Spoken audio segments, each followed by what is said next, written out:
আজি আমাৰ কণমানি আদ্ৰিকে ৩টা বছৰ সম্পূৰ্ণ কৰিলে। সিদিনা জন্ম হৈছিলে আৰু আজি কেনেকৈনো ৩ বছৰ সম্পূৰ্ণ হৈ গ'ল সঁচাকৈ একো ধৰিবই নোৱাৰিলোঁ। যোৱাকালিয়ে আমি ধুনীয়াকৈ নামঘৰত শৰাই দিছিলোঁ আৰু এনেকৈ গোপিনী সেৱা কৰিছিলোঁ।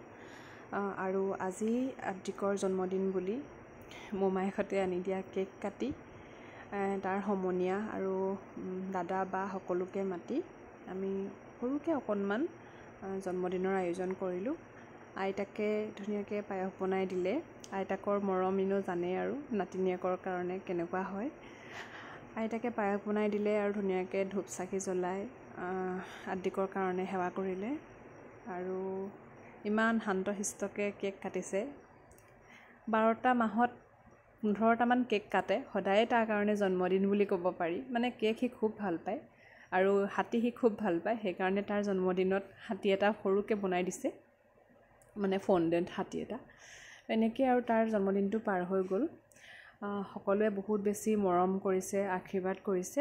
সেইবাবে আদ্ৰিকৰ ফালৰ পৰা ময়ে সকলোকে ধন্যবাদ জনাইছোঁ আৰু আপোনালোকে তাক আশীৰ্বাদ কৰিব। সি যাতে ভাল মানুহ হয় আৰু সদায় যেন সুস্থ হৈ থাকে, নিৰোগী হৈ থাকে আৰু তাৰ লাহে লাহে শিক্ষা জীৱনো আৰম্ভ হ'ব। সেইবাবে আপোনালোকৰ সকলোৰে আশীৰ্বাদ বহুত বেছি আমাৰ কাৰণে মূল্যৱান হয়। এতিয়া এই কেকটো ইমান মৰম লাগিছে, তাৰ মোমায়েকে লৈ আহিছে।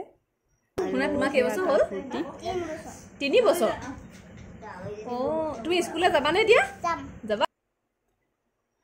মোমায়েকৰ সৈতে কেক কটা সম্পূৰ্ণ হৈ কেক খাই মেলি আদ্ৰিকে সম্পূৰ্ণ খেলাত ব্যস্ত আৰু আজিৰ দিনটো এনেকৈ আমাৰ পাৰ হৈ গ'ল।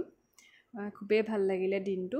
সকলোৰে বহুত বেছি ব্যস্ততাৰ শেষত এতিয়া প্ৰায় 12 বাজিব হৈছে, আমি আজৰি হৈছোঁ আৰু এইকেইদিন ক্লাছো মই কৰিব পৰা নাছিলোঁ।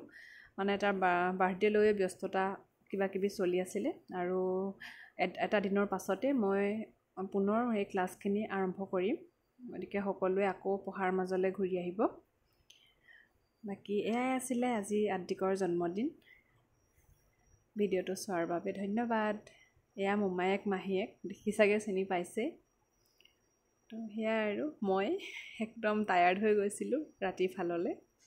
এই বাৰ্থডে গিফ্টটো চাওকচোন, আইতাকে বনাই দিছে। 3 year লিখি দিছে আৰু গুণগুণ লিখি দিছে। ইয়াত পইচা ভৰাব দিছে। আইতাকৰ গিফ্টবিলাক অলপ সুকীয়া হয়।